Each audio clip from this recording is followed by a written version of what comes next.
Ki tea te kanohi o te maangai mo te roheo Botany ara o Jamie Lee Ross mo te wā tuatahi i tana haere ki te hohi pera mō na raru hinengaro.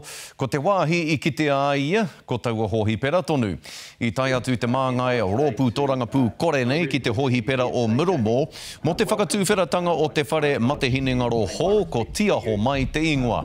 I tukuna a Ross ki Miromo i tērā marama whai muri ho i te wiki ua mōna i te ao tōrangapū i pakanga ai ki te kaiarahi i a nā hinara ki Simon Bridges.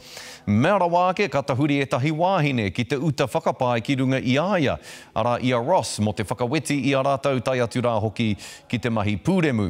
Toru te kau mā waru ngā moinga kei roto i te whare o tiaho mai, ki piki ai te ora o te hunga ma te hinengaro, he ai hoki ki ngā kōrero kei reira hoki ngā mātāpono Māori hei arahi i te pikinga o te ora o ngā tūroro Māori.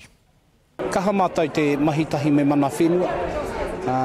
Ka hoki o kina whakaaro ki te kahurangi, Nani ko Menhinik, nā te kōrero.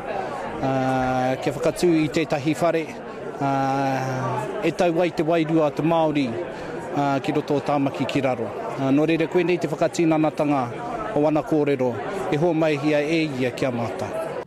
Hei te tīmatanga o te tau hou, ka whakawhānui hia ake te whare ki urua i te whitu te kau mā ono moinga.